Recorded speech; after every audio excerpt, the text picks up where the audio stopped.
Hey everyone, it's your girl Molly. And Alyssa. Alright, this is weird. It is. I really felt uncomfortable and tried my hardest not to laugh when you just said that intro.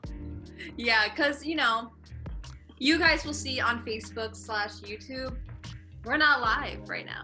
And I don't know, you can't tell in Alyssa's room, but in my room, it's dark, which means it's 9:30 at night. Yeah.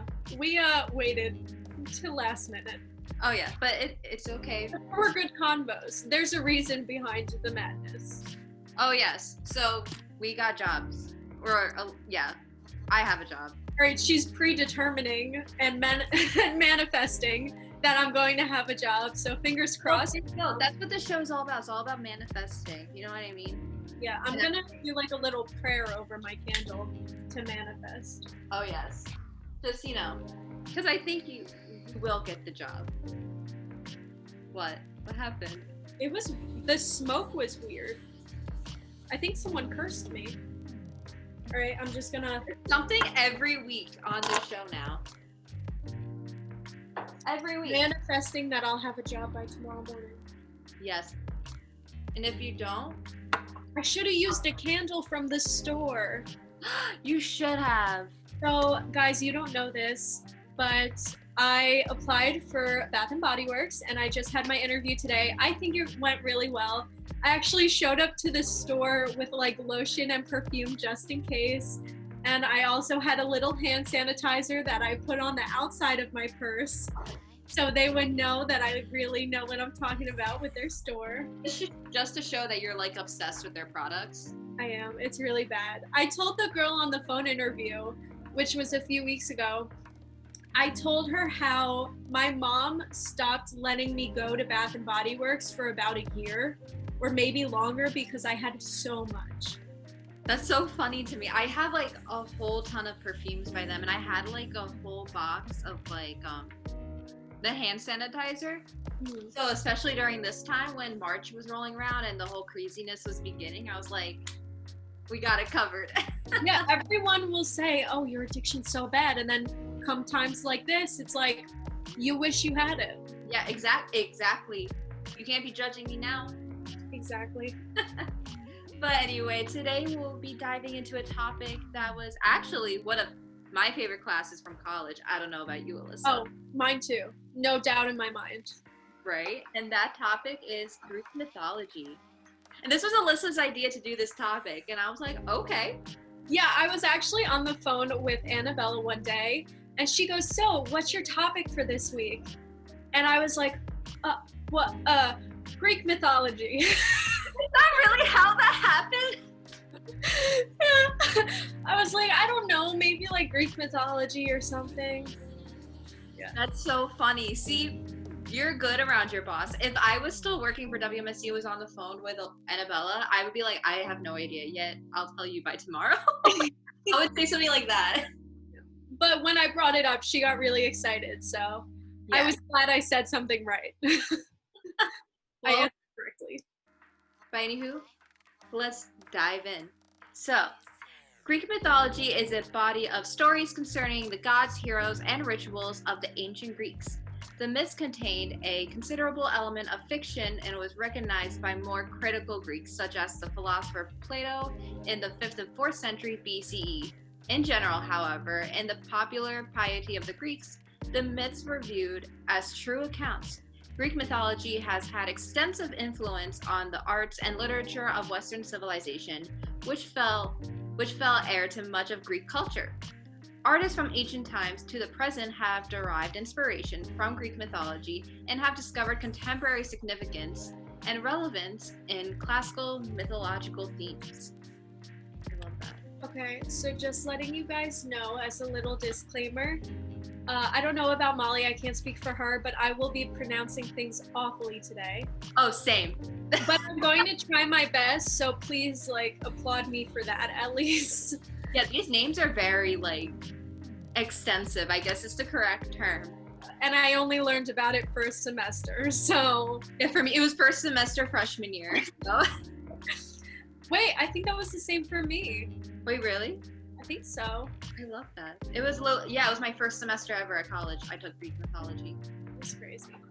and the discovery of the Mycenaean civilization by Heinrich Schliemann. A 19th century German amateur archaeologist, and the discovery of the Ionian civilization in Crete, from which the Mycenaean, this is so difficult. Mycenaean There you go. ultimately derived by Sir Arthur Evans. I love when they have sirs in front of their name. It sounds so Sir rough. Arthur Evans. You know they're a Brit. Yeah. I feel like that's a British thing. Oh, it's gotta be. A Yeah. 20th century English archaeologist. Oh yeah, right there. Yeah, English. There it is. Are essential to the 21st century understanding of the development of myth and ritual in the Greek world. Such discoveries illuminated aspects of Ionian cultures. I almost choked. from about. Gotta compose myself. Ionian culture from about 2200 to 1450 BCE, and Mycenaean culture from about 1600 to 1200 BCE. So those eras were followed by a dark age that lasted until 800 BCE. Unfortunately, the evidence about the myth and ritual at the Mycenaean and Minoan. Got it. It's okay. Why does it sounds, was I saying it wrong before? Because now that I look at it, I'm thinking at a different pronunciation or enunciation. I think you were saying it before. Minoan. Yeah. Yeah. I was saying Minoan. Oh. That's it. That's where I got lost. Minoan. I'm just going to say Minoan now. Minoan sites is entirely monumental because the linear B script, an ancient form of Greek found in both Crete and Greece, was mainly used to record inventories. So, geometric designs on pottery of the 8th century BCE depict scenes from the Trojan cycle, as well as the adventures of Heracles, which you guys know as Hercules. And you guys seen pottery before. You see the little Greek, patterns and stuff like that. That's all derived from Greek mythology. The extreme formality of the style, however, renders much of the identification difficult, and there's no inscriptional evidence accompanying the designs to assist scholars in identification and interpretation. So that pretty much means they don't know if this is based off like a real person like posing or is this just from like stories they heard. So the whole thing is like we don't really know. That's why it's a myth. They don't really know if it's real or not, which I find very interesting. But there's so many artifacts from history from ancient Greece that could show potential, but then we're also like, how the heck can that be real? You know what I mean? But in the succeeding archaic of 750 and 500 BCE, and then classical, which was from 480 to 323 BCE, and Hellenistic periods, Homeric and various other mythological scenes appear to supplement the existing literary evidence. So like they're saying there's some evidence there, but like, So I feel like this could also get into many religions. Oh, for sure. Not only just Greek. I feel like there's a lot of myths behind just any. I mean, you look at like Hinduism and like all like the Indian deities and stuff. There's so many gods. It's very similar to like Greek mythology. It's like there's some evidence from like artifacts and from art that it could be real or based off real people, but then also like they have these superpowers and stuff like that. So it's very, we don't know. Yeah. And Greek religious myths are concerned with gods or heroes in their more serious aspects or are connected with ritual. So they include cosmogonical tales of the genesis of the gods and the world out of chaos, the successions of divine rulers, and the internecine struggles that culminated in the supremacy of Zeus, the ruling god of Olympus, the mountain that was considered the home of the gods. They also include the long tale of Zeus's amours with goddesses and mortal women. which usually resulted in the births of younger deities and heroes. The goddess Athena's unique status is implicit in the story of her motherless birth. So she sprang full grown from Zeus's forehead, which, just happens all the time. That's a queen right there. Are you kidding me? Of the forehead. And the myths of Apollo explain the god's sacral associations, describe his remarkable victories over monsters and giants, and stress his jealousy and the dangers inherent in immortal alliances. So myths of Dionysus, on the other hand, demonstrate the hostility aroused by a novel fate. Some myths are closely associated with rituals, such as the account of the drowning of the infant Zeus's cries by the attendants of Zeus, clashing their weapons, or Hera's annual restoration of her virginity by bathing in the spring of Canathus. Some myths about heroes and heroines also have a religious basis. The tale of creation and moral decline form part of the myth of the four ages and the subsequent destruction of humanity by flood and regeneration of humans from stones is partly based on folktale. However, I just thought of something that I found very interesting. If you read into all these different religions, about Noah's Ark and the big flood and all that stuff. There was actually, during that period of time, was a huge flood all around the world, and a lot of historians say that the evidence behind that is that so many religious texts all talk about a big flood. And obviously there wasn't science back then, so they thought it was their god or whatever higher entity or whatever. But they're no, there was probably a huge flood back in the day, just because whatever the climate was in whatever BC. I always found that interesting. That's my little in religion. Another thing that interests me is that our professors who have studied this for quite some time, how they're able to kind of when people make their own interpretations on it. So then you get to hear theirs when you're learning it, and then you take that too, and you're just oh, okay. I didn't see that one as you're seeing it, but now I do.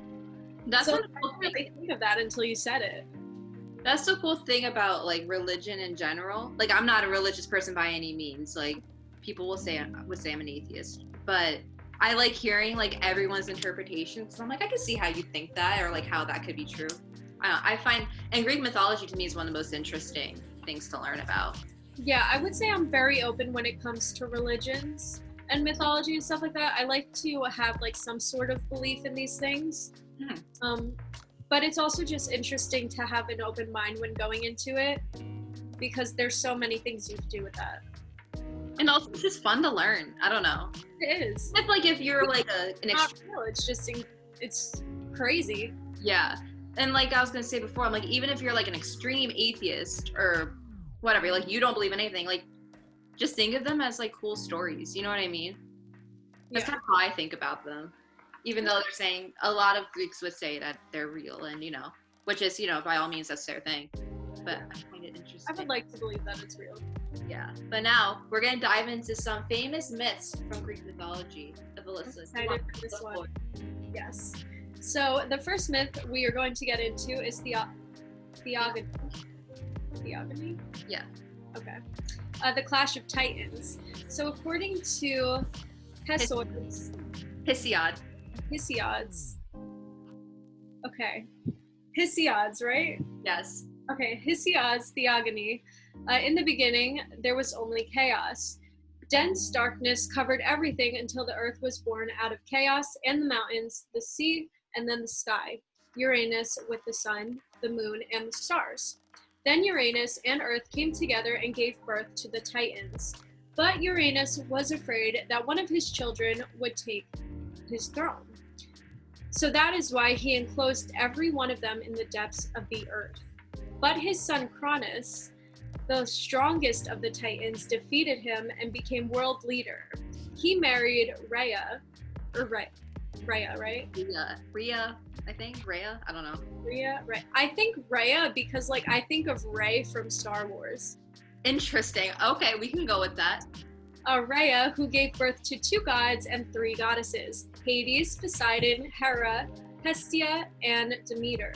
But Cronus inherited the fear of his father and believed that one of his offspring would later take his throne. So when they were born, he swallowed them. However, Rhea was expecting a sixth child, and fearing it would share the same fate with her other children, she secretly gave birth on a mountain in Crete and hid the newborn there. She named the child Zeus. Boom! Oh! Boom! So to continue on, she also tricked Cronus into thinking he swallowed this child too by giving him a stone wrapped in a swaddling of clothes, which Cronus swallowed, thinking it was his newborn. The nymphs took care of Zeus and fed the baby with the milk of a goat. When he grew up, Zeus found his father and tricked him into drinking a mixture of wine and mustard. That's nasty, which caused him to disgorge the contents of his stomach. Zeus's older brothers and sisters came out of Cronus fully grown, and this is how the great Titan is pretty much the Titan monarchy began. The war between the Titans and the gods, with Zeus as their leader. This titanic battle lasted for 10 years, and the gods defeated the Titans and threw them into Tartarus, a dark and gloomy place as far from the earth as earth is from the sky. Then the gods fought with the giants and the dominance of the world. The Gigantomachy, that's such a crazy word. Do you see it? Yeah. Gigantomachy lasted a long time as well, but the gods were again victorious. Thus, Zeus became the ruler of the whole world, and he and other gods settled in Olympus. You can't tell me that this isn't incredible. If there was one thing I ever believed in, I would want it to be this. I was gonna say that. I'm like, I hope this happened. Like, that's the best thing I've ever heard. He swallowed his kids. They came out of him full grown and beat him up. I just love how Rhea, the feminist icon she is, was able to bamboozle the father, whatever his name is. It doesn't matter because he wasn't a good person or God or whatever.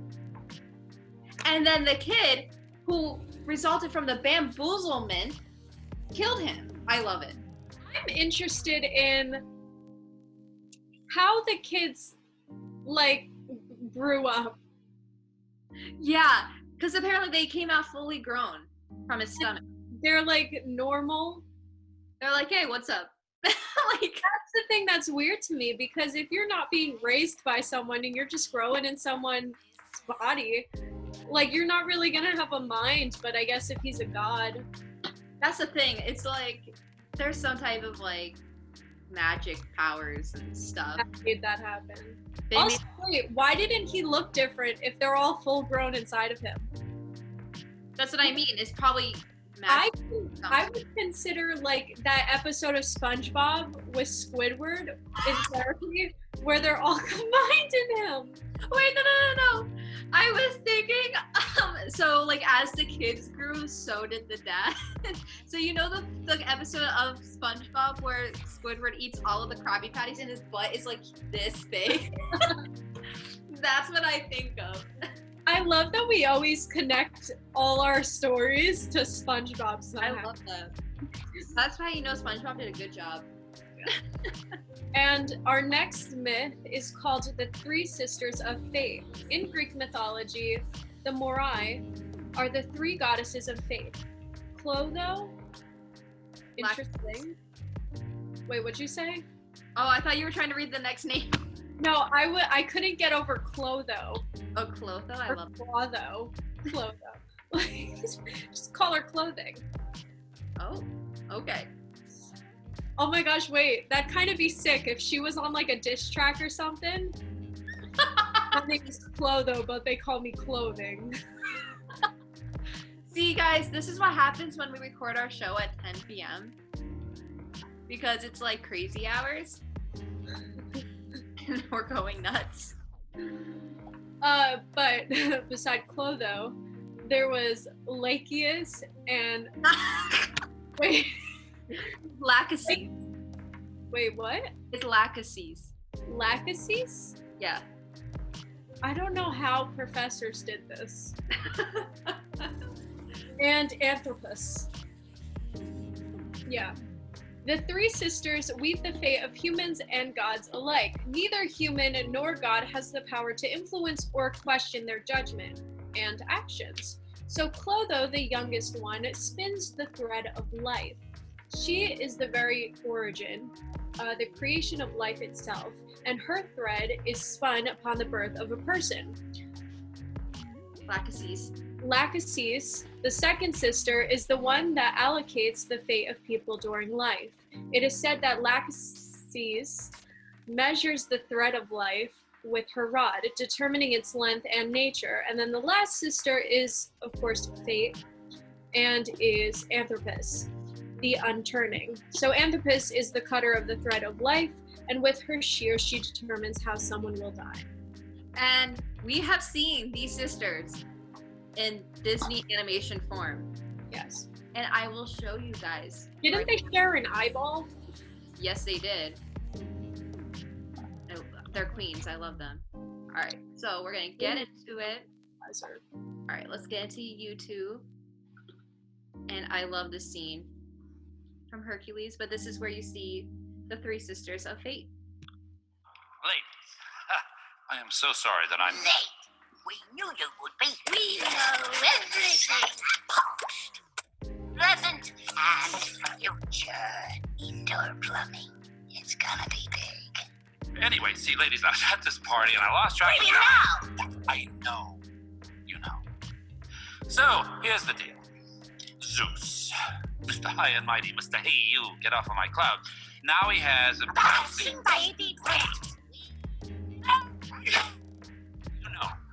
I got it. I got the concept. So you guys have seen them, obviously. At least I hope you've seen them. If not, you guys need to, I'd suggest that you get Disney Plus and, view Hercules because it's a great film. Yeah, if you're interested in it, great film. And it's like I would say it's a much simpler way of getting into Greek mythology. Not everything exactly in it is accurate, but at the same time, it's kind of like a simpler. I'm trying to think of the word. It's like a good way for kids to introduce themselves to the Greek gods and it's like an educational type of thing. Yeah. But I always found them very funny, and I love how they all share one eyeball. Yeah. It's weird because they don't say that here. Yeah, I know. I wonder if you read deeper into the books, there's an explanation for it. That's very interesting. Anyway, our next myth we have is Prometheus and the theft of fire. One day Zeus distributed gifts to all the gods, but he didn't care much for humans. The Titan Prometheus, however, because he loved and felt very sorry for the humans, climbed up to Olympus and stole the fire from Hephaestus' workshop, put it in a hollow reed, and gifted it to the humans. This way, humans could create fire, warm up, and make tools. Zeus became very angry when he heard about this, and he told Prometheus, I read that wrong. He took Prometheus to a high mountain and chained him on a rock with thick chains made by the smith god Hephaestus, and every day Zeus would send an eagle that ate Prometheus's liver. For 30 years, Prometheus remained bound in the Caucasus until the great hero Hercules, Zeus's demigod son, released him finally from his torment. Are you okay? I thought of something funny. Okay. I'll say it later. Okay. So now, let's talk a bit about the famous myth of Pandora's box. So after Prometheus gave the fire to humans, Zeus decided to take vengeance.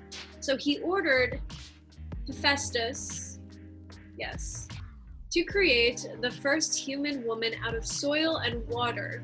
Each god gave the woman a gift. Athena gave her wisdom, Aphrodite gave her beauty, Hermes cunning, and so on. So the name of the woman was Pandora, meaning all gifts in Greek. Zeus gave Pandora a jar, warning her not to open it under any circumstances, and sent her to Prometheus's brother. Epimetheus. Epimetheus. So Prometheus had warned his brother not to accept any gifts from Zeus. However, Epimetheus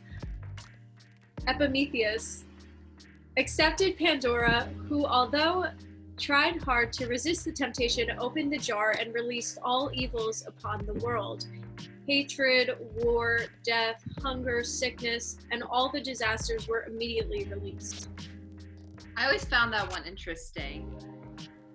So That would explain a lot. it would explain a lot. You know, if she didn't open the box, we'd be doing pretty good right now. So I want to know how no one went after her. Right? They're like, oh. They're like, she really just did that to us? We were having the time of our lives, partying on Mount Olympus, and now we got this? Like, she done did that. Yeah. But alrighty, next up is the abduction of Persephone by Hades. Ooh. Persephone, what were you gonna say? This is a special place in my heart. Really? Broadway. Oh. A show called Hades Town, and it tells the story of Hades and Persephone, and also Eurydice and Orpheus. I love that. That's one show I've been wanting to see. It's on YouTube. I would check it out. It's incredible. I just might do that. But alright. Persephone was the daughter of Demeter and Zeus. As Persephone grew, so did her beauty. When Hades, the god of the underworld, saw her, he immediately fell in love with her and decided to abduct her. To all my guys out here, I strongly suggest this is not the way to go. No. No. According to the Homeric hymn of Demeter, one sunny day, the young Persephone was gathering flowers in a field, accompanied by her close friends, the ocean nymphs. The carefree Persephone moved away from her companions in search of the most beautiful flower. When she reached out to pluck, a wondrous Narcissus earth yawned open, and Hades appeared in his golden chariot and snatched her away to the underworld while she was in tears. Demeter was looking in vain, and her daughter day and night. The land and crops of the earth began to wither. After a while, the sun, looking at everything from the sky, felt sorry for the goddess and told her what happened. Demeter went to Zeus and demanded that Persephone be returned, or else she would not let the earth blossom again. So Zeus sent the messenger god Hermes to Hades with the command to release Persephone. Before returning her to Hermes, Hades forced Persephone to eat 6 pomegranate seeds. Hades knew that if someone ate food in the underworld, they could never really escape the world of the dead. Persephone was shortly after reunited with her mother. However, Demeter was furious when she heard about the pomegranate seeds. Zeus then proposed a compromise. For every seed Persephone had eaten, she would spend a month with Hades. Demeter accepted Zeus's proposal. Thus, Persephone would travel to the underworld every 6 months, during which time Demeter would mourn and the earth with her. But after 6 months, Persephone would return to her, and Demeter would be happy again, and the earth would blossom again. Interesting. Wait. That's beautiful. That explains the seasons. Yeah. Wait. Persephone is like the goddess of springtime. Yeah. So that's why for about 6 months, everything is withers for fall and then in winter. Oh. Wow. I'm shook. Yeah. I was under the impression that they actually fell in love. Really? Persephone. I knew they were a thing, but she never really, he wanted it, but she never did, because she's you kidnapped me, what the heck, It could be Stockholm syndrome. Oh yeah, that is a thing, and it's no bueno. But another tale from Greek mythology is the killing of the terrifying Gorgon Medusa from the great hero Perseus. And Perseus was a demigod, son of the Olympian god Zeus and the mortal woman Diony. Is that how you would say that? Diony, yeah. So Diony. And Perseus sought to kill Medusa, the only mortal of the 3 monstrous sisters. Instead of hair, Medusa had living venomous snakes on her head, and anyone that she would look at her eyes would immediately turn into stone. With the help and wisdom of goddess Athena, Perseus approached the monster by looking through the reflection of a shield and cut off her head. However, I could be wrong, but I remember reading, or like I saw a TikTok about Medusa, and the fact that she can turn, when she looks at someone, they turn into stone, is because somewhere along the line, like a guy like hurt her or assaulted her in some way, and I want to say it was like, it maybe not Athena, but one of like the goddesses like gave her like that gift. So if a man like looks at her a certain way, she could just turn them into stone. I want to say that's a thing. When this is released, I think that was a thing, because I feel like I've seen that too. yeah. If that's not true, please correct me in the comments. But I also saw something about that, because they're like, if it was a gift, why did everyone fear her? And then people were like, well, men fear women in power. I'm literally looking it up right now. I don't know. I think that was true though. If that's the reason why she turns men into stone, I love her. I'm just saying. Yeah. I think that's very interesting. Oh. What? Ah! She's a feminist queen. So, the more dark story behind Medusa, she was originally a ravishing, beautiful woman. But how, unfortunately, Poseidon assaulted her. Let's just put it in that way. He assaulted Medusa in Athena's temple, and Athena then transformed Medusa's beautiful hair into serpents and kind of made her face so ugly, just kind of like to get back at her. And then, hold on, I'm reading off Wikipedia, which is like super. So Athena kind of like gave her a gift, but also messed with her? Was Athena with Poseidon? Yeah. That's why. So, but Athena was also like, instead of going after her man for it being his fault, she went after the girl. Yeah, but she kind of did both. It's very like a tricky story, because she was like, I'm doing this because I hate you, but also I feel bad for you because this guy assaulted you. Yeah. I'm gonna make sure whenever a man looks at you, they turn into stone. I kind of love that, but also I'm like, girl, at Athena, and I'm like, you should maybe go after the guy more than the girl in that sense, because I'm like, the guy's the one who did those actions. She was innocent, but like, okay. Yep. And next up is the tragic story of Oedipus. So, Laius was the king of Thebes and married to Jocasta. Laius had received an oracle from Delphi saying that his son would kill him and marry his wife. When Jocasta gave birth, Laius tied the baby's ankles and ordered a shepherd servant to take it to the mountain and abandon it there to die. However, also, wait, before I even continue, if there is a prophecy or an oracle, what makes you think that's gonna change? Exactly. And I'm like, because no matter what, it's going to happen. No matter what actions you do, fate will switch its way to make it happen, because it's a prophecy. Exactly. So anyway, he tied the baby's ankles. The shepherd was ordered out to take it to the mountain and abandon it. However, the shepherd took pity on the baby and passed it to another shepherd, who gave it to the king of Corinth and his wife, who did not have any children and raised it as their own. They called the child Oedipus, meaning swollen feet in Greek. When Oedipus grew up, he traveled to Delphi, where the oracle gave him the prophecy that he would kill his own father and marry his mother. Shocked by the words of Apollo, he did not return to Corinth.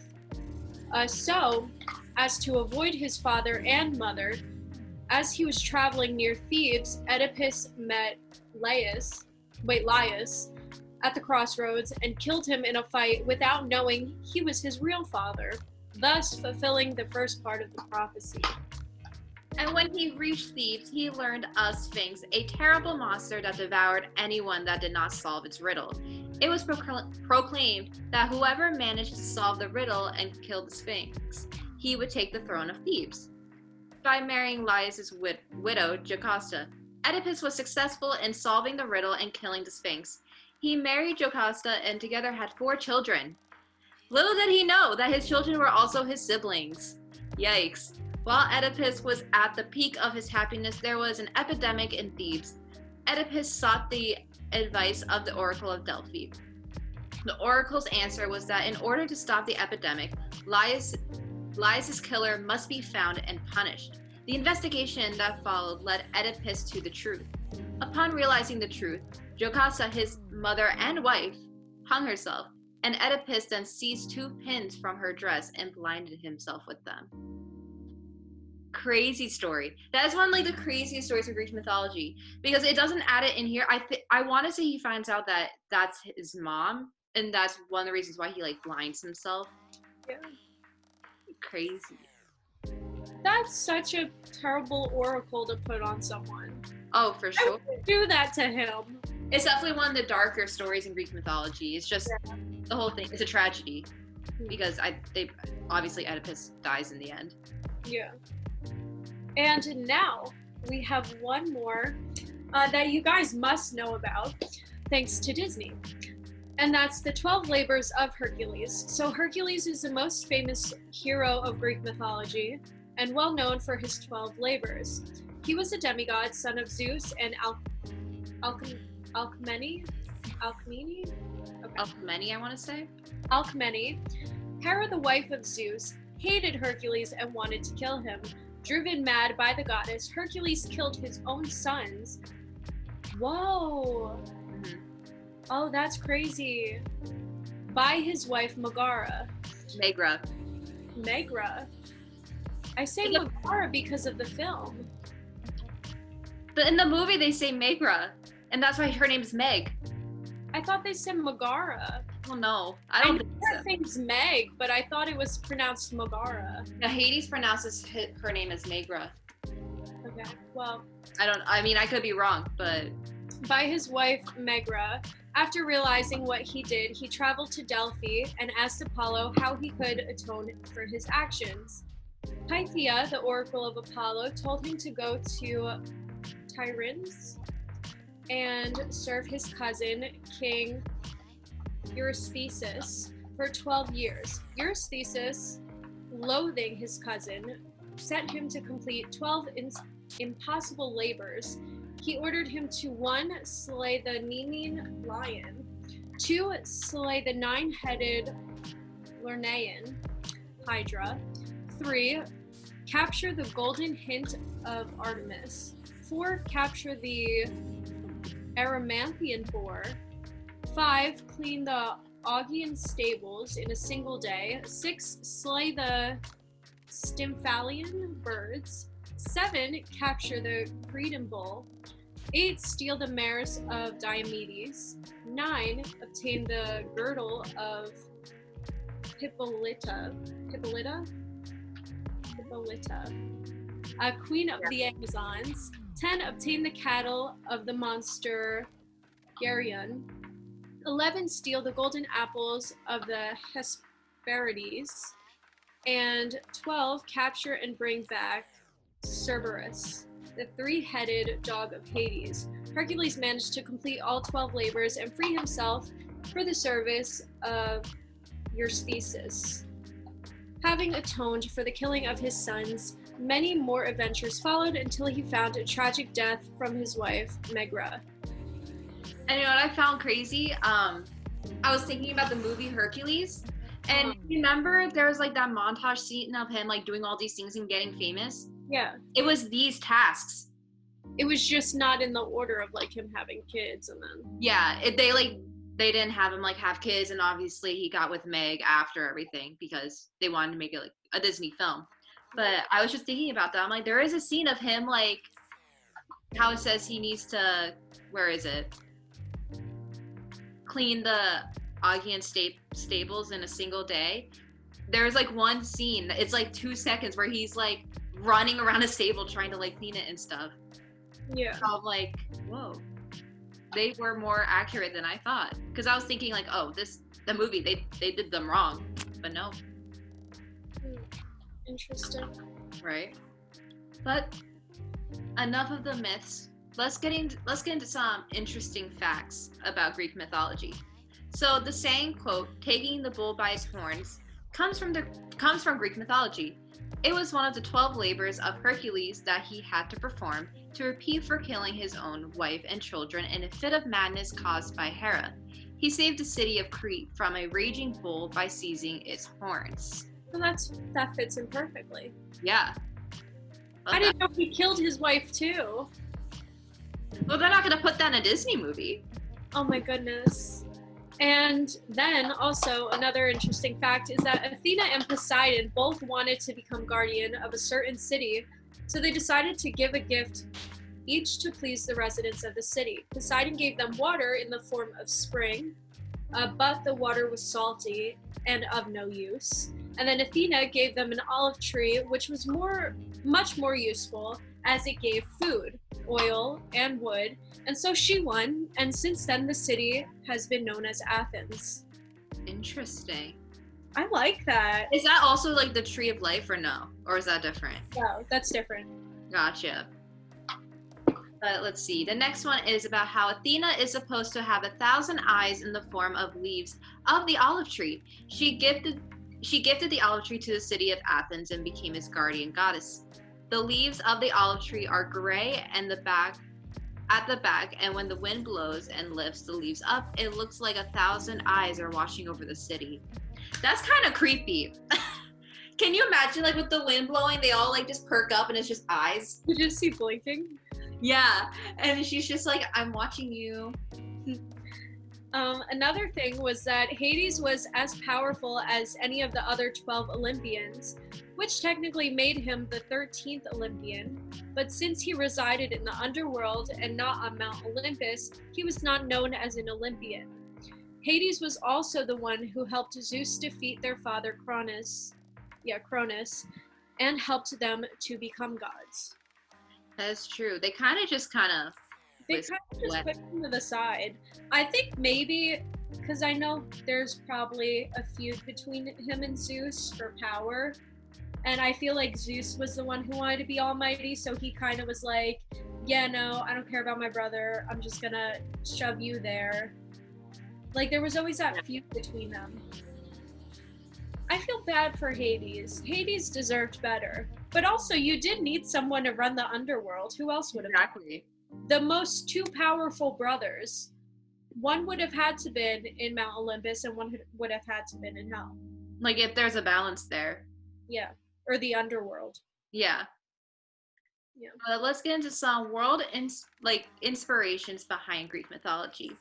So one of the early wrong turns comes when strong northerly winds carries Odysseus off course to the land of the lotus eaters. The sailors enjoy the local delicacy so much that they forget about returning home, and Odysseus has to drag them back to the ships. There are multiple theories for what the lotus could be, such as strong wine or opium. Oh my goodness. Another contender is a plant called Diospyros. So Diospyros lotus. The scientific name means fruit of the gods. The fruits in question are round and yellow with succulent flesh that is said to taste like a cross between a date and a plum. That explains its common name, date plum. But could tasty fruit be enough to convince Odysseus' men to stay put forever? After a rough journey, the hospitality and nutrition would no doubt be welcome, but another candidate for the irrespectable lotus could explain its appeal. In his book, The Lotus Quest, plant expert Mark Griffiths identifies Homer's fruit as Ziziphus lotus and jujube that reputedly has psychoactive properties. Both species are well known at the Royal Botanical Gardens, Kew in London. But experts there put forward another possibility, the water lily, that grows along the Nile. This plant was frequently depicted in ancient Egyptian art, and the blue variety is particularly known as narcotic. Consuming the plant is said to induce a state of peaceful apathy, and it is classed as a banned substance in some European countries today. Whether its reputation was enough for Homer to have got wind of it on the other side of the Mediterranean Sea remains to be debated. So that's crazy that there's just like this story about these sailors eating this fruit, and this fruit winded up to be like an actual thing. But the mystery behind it is like, how did Homer know about this fruit when he was on the other side of the Mediterranean? I find it interesting. Also, now I want to try it. Yeah, I was like, I kind of like what was it? A date plum? It's a date plum.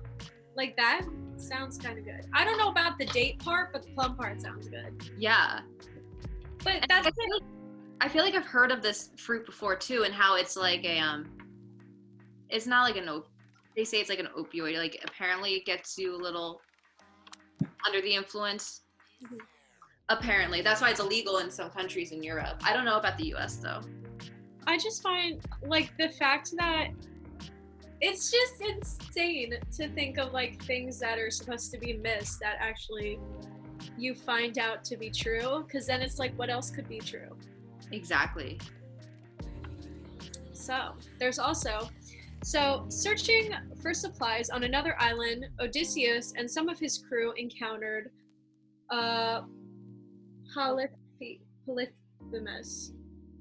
Polyphemus, a man-eating giant. Several sailors perish before Odysseus eventually manages to blind the monster with a single stake to his only eye. Possessing just one eye is a rarity among creatures with a backbone.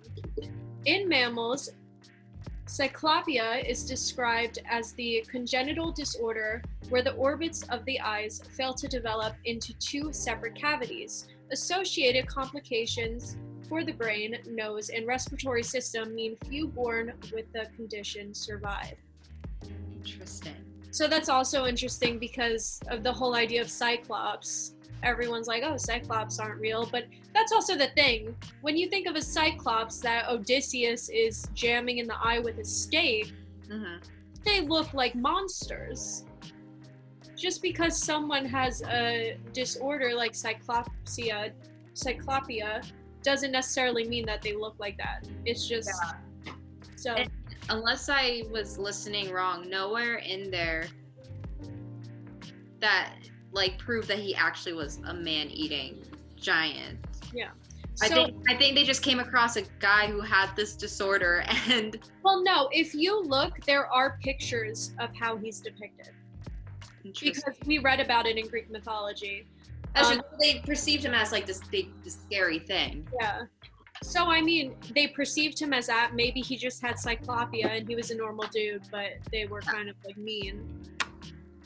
Because they maybe weren't used to what that was. But I'm just saying, like, it's interesting to see the differences, because when you think of like a cyclops, you don't think of just a normal person with an eye. Yeah. Remember, we're gonna bring it back to SpongeBob. Remember the quote-unquote Cyclops from the SpongeBob movie when they're going to Shell City, and it's the guy with the helmet? Yeah. That's how I first learned about Cyclopses. Really? Yeah, it was from that, and then I learned obviously later that's like this urban legend monster person. Yeah. I find it, but that's how I learned it. Thank you, SpongeBob. So I feel like this one doesn't really work out. Because I feel like being a Cyclops and having Cyclopia is two different things. Yeah. But to address the quote giant aspect of the mythical Cyclops, historian Adrian Mayer of Stanford University in the US suggested the fossilized remains of ancient species could have provided inspiration. As farmers, the ancient Greeks would have explored the landscape and could have made some unusual discoveries. In particular, the skulls of dwarf elephants and mammoths have an enlarged nasal cavity that could have been mistaken for the sole eye socket of a beastly foe. Coal Island's caves do contain the unfamiliar fossils of dwarf mammoths, surrounded by a heap of mammal bones that in antiquity were taken as the bones of the one-eyed giant's victims, says Mayer. Adrian Lister, a paleobiologist at the Natural History Museum in London, confirms that the remains of dwarf elephants have been found on many of the islands in the Mediterranean. He explains the 10-ton, 4-meter high elephant. I can't read that word, but it's a type of elephant, and it would have traveled from the. Yeah, that's. Anticus? Yeah, it's a very complicated It's Name- a very, I'd say like how do you? It's like a medical term. Like, you know how medical terms are like so long? It's like that's its own language. But he explains that the 10-ton, 4-meter high elephant would have traveled from the mainland to the islands at times of low sea level. Once isolated, the elephants had to adapt to survive with less space and food, so it became dwarfed. Quote, in Sicily, we have fossils of at least 3 different sizes of dwarf elephants, says Lister. The smallest, Sylvia locks it on that one. So the smallest of those were among the smallest found anywhere. Many other islands in the Mediterranean have a similar story. So these elephants got dwarfed to greater or lesser degrees. We find the dwarf elephants on Malta, Crete, Cyprus, and several of the smaller Greek islands. Dwarf mammoths are rarer, but we have them on Crete and Sardinia. For both the mammoths and the straight-tusked elephants, the smallest are around 1.2 meters. Yeah, and 120 kilograms. Yeah, I think that's it, because it's not, they do the metric system and stuff. Yeah. But I find that interesting. So there is the theory that it could be that disorder where they saw a man, or this whole the whole monster portrayal is that there's this dwarf elephant, and when they die with their mouths open, it looks like it could be an eye hole. Interesting. Yeah. And when they are swept into the company of the sorceress Circe, so that's another thing, the adventurers are drugged and penned up like swine. Fortunately, Odysseus is protected from her spell by eating a holy herb called moe. Botanist or botanist? Botanist. Point to Jimson weed, Datura stramonium, as the ingredient that makes the sailors act so strangely. The plant is related to belladonna and deadly nightshade and contains toxic alkaloids that block neurotransmitters in the brain. If ingested, it causes hallucinations, delirium, and amnesia as the brain struggles to send and receive messages. Homer is quite specific in this description of it as a black root and white flower. But in itself is not an uncommon combination, so there have been much discussion over its identity based on its ability to neutralize the drug Circe dishes out. So also, speaking of Circe, I mentioned this before we started recording to Molly. I once was reading this book, and it's like this Disney villain book series explaining how they became villains. And the interesting thing with this, to me, was that there is like a witch named Circe in it. So when I think of Circe, I think of that one. And I'm pretty sure they're basically the same thing, because she also had 3 sisters, which makes me think of the 3 sisters in Hercules. I don't necessarily know if that relates to Circe in any way, but I thought that was an interesting connection. But to finish that, researchers believe that the snowdrop, Galananthus nivalis, this sounds like some Harry Potter stuff, is a lot of the spells and the names from Harry Potter are based off Greek mythology. Like the name Hermione is Greek and stuff. I never knew that. Are you serious? Expelliarmus is a Greek word. Yeah, they're all based off like Greek dialect. Oh wow. Or Latin dialect. That's interesting. Yeah. And then that, as I was saying, is another likely candidate. The flower was known to grow in the region and contains the substance galantamine, which counteracts the effects of stramonium poisoning. Scientists have been studying it since the 1950s, and it is now used in the treatment of Alzheimer's and dementia because it can help balance chemicals in the brain. Interesting. I like seeing the scientific part of it. Like it kind of debunks the myths. Mm-hmm. You know what I mean? But I don't know. Well, that's also the interesting part, because they're talking about the whole flower and everything and how she's giving it to them, and then I don't know, it's just so interesting when they connect it to things now. Yeah, exactly. It makes you think, oh my It god. makes me think of like how much it like inspired, like, or not inspired, but I'm trying to think of the word, but it made a huge impact on today's society, pretty much. Exactly. And it's also the thing of like, these people had to have been real if part of their story is right. Oh, for sure. But they're trying to think of a more logical way that this could have happened. I don't want them to. I know. I want to think that it's all like the like magic behind it. Exactly. But to go even deeper into this story about these sailors, they take on even more terrible opponents when they pass through a narrow channel.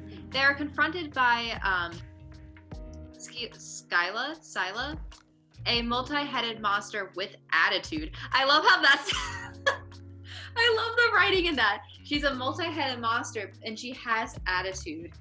I think that is a positive thing. I don't know about you guys, just by the writing. But Homer describes this cave-dwelling beast as possessing 12 legs and 6 necks, each with a ferocious man-eating head that sports 3 rows of teeth.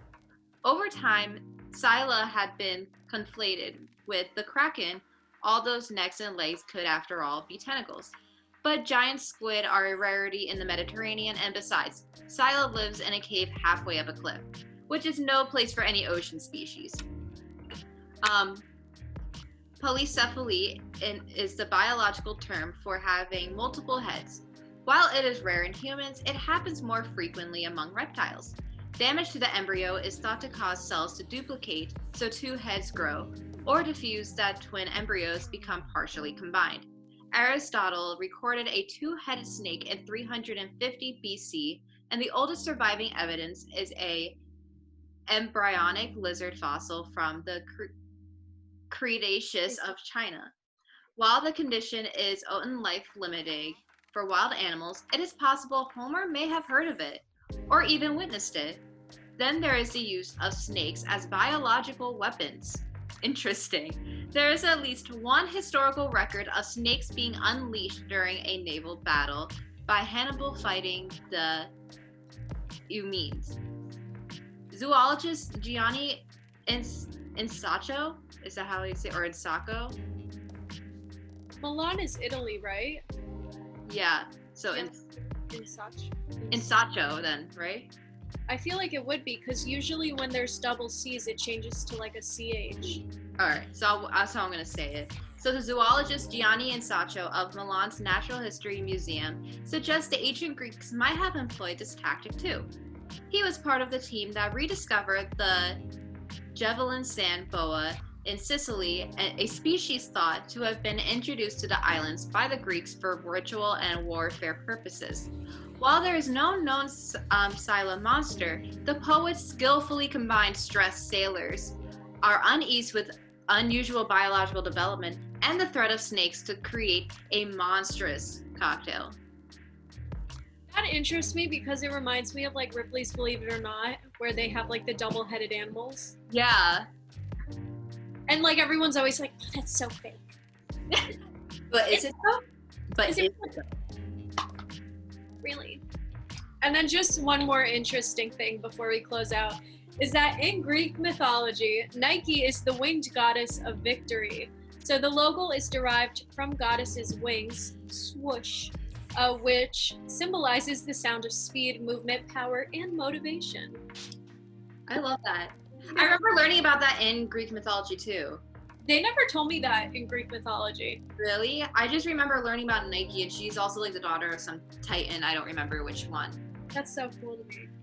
I know, right? But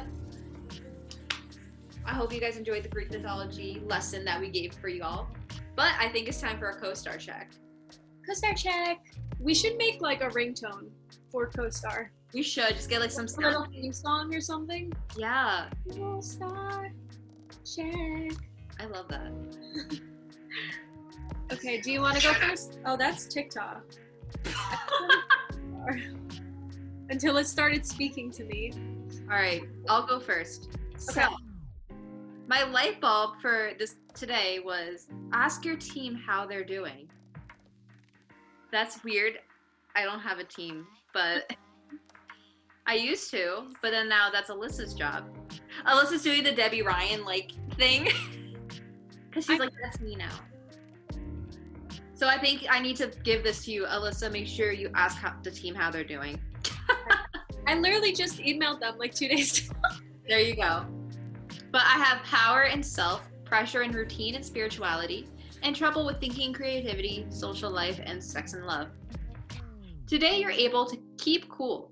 It's not luck, it's the years you spend building your esotericism.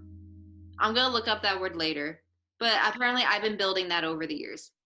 And it's telling me, enjoy. Independence will serve you better than intellectualization in the incoming months.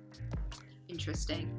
It can be hard to stay when you want to run, when you overextend yourself. You're not a bad person for wanting to be free.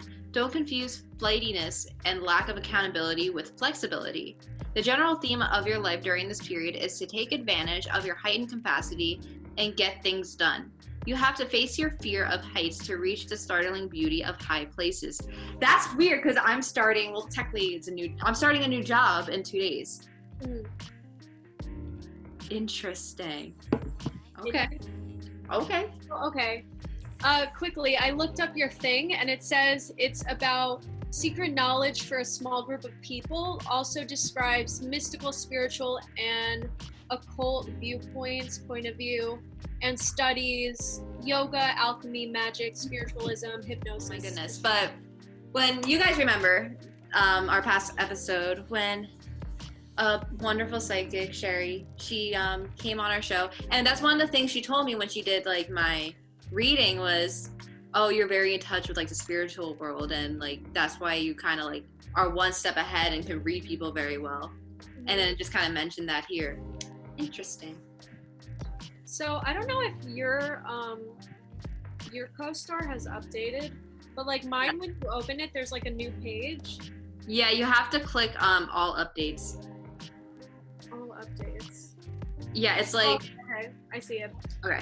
But the interesting with that is that it like, I like how it is set up because it says, so today at a glance, be wary of people who seem to have all the answers. I have power in social life and sex and love, pressure in routine and thinking and creativity, trouble with spirituality and self. Today through Saturday, it says, are you running away from yourself? Today you think that life should be played like a high-impact sport. You might have the urge to blame other people for your own discomfort. Don't. Instead, try to change. First one foot, then the other. Do seaweed, fire suns, family reunions. No to seaweed. I will not be doing that. Family reunion. I'm going to a 4th of July party with my family, so. Oh. Yeah. And then don't cargo shorts, Earth Mercuries, and vices. And then as for my whole thing, it says, today you think that life should be played like, oh, I read that part. You have to stay when you want to run, when you overextend yourself. You don't have to punish yourself for wanting to change, but you do have to be intentional about it. Don't confuse flightiness and lack of accountability with flexibility. The general theme of your life during this period is to learn everything you can about the hidden aspects of the universe. A lack of anxiety makes you more interesting to be around. Interesting. I didn't even know. I literally, when I saw the update, I was just like, where's my horoscope? And I just clicked all updates. The update is so cool. I know. I'm going to read my do's and don'ts real quick. So do eating out, fire suns, and my sun is C-U-N-S. I wonder what that means. And then do bitter tea. So it wants me to drink some tea. Don'ts, comedy clubs, fire Mercuries, and nostalgia trip. Interesting. Okay, and then today through tomorrow, are you feeling in touch with your emotions is the question. Oh, I know. I'm like, that got deep. yeah. But alrighty, guys. Oh my goodness, I always mess this up. Why? What happened? Because in the script, it says, alrighty, guys, before we go, let's get into our co-star check. And then... It says read after co-star. All right, that's all the time we have. Thank you guys for joining us. No, I know. I keep thinking, oh, now it's the outro. So I go to the first line. Oh, I got it. And then it's co-star. And I'm like, wait, hold on. But edit. This is why I like that we're not live. Wait, okay. Since we're editing, when we were saying Hephaestus before, it reminded me of asbestos. Oh my god. And I was like hiding my laughter. I know, and I was like, are you good? Okay, but anyway, character. All right, that's all the time we have today, and thank you guys for joining us on our little Greek mythology lesson. I'm sorry we couldn't pronounce things correctly. We are not professionals. If you want more spookiness, you can tune in every Saturday from 4 to 5. And we will be re-airing Thursdays at 10 p.m. at 90.3 FM, WMSCradio.com, and the iHeartRadio app. Also, if you want to check us out on our socials, our Instagram, Facebook, and Spotify is at WMSC Radio. Twitter is at WMSC. YouTube is WMSC Radio 903. And SoundCloud is WMSC Radio 90.3 FM. As for our personal accounts, my Instagram and Twitter is MollyJean9897. And both my Spotify and SoundCloud, I forgot the name of the website for a second. My Spotify and SoundCloud are both Molly Jean. And for my Instagram and Twitter, it is AlyssaGrace_X. YouTube and SoundCloud is Alyssa Salvato, and Spotify is AlyssaGrace_X101. So until next week, we'll see you guys. Bye. Wow, I tried to blow out the candle and it didn't work. Oh no. Bye, guys. Bye.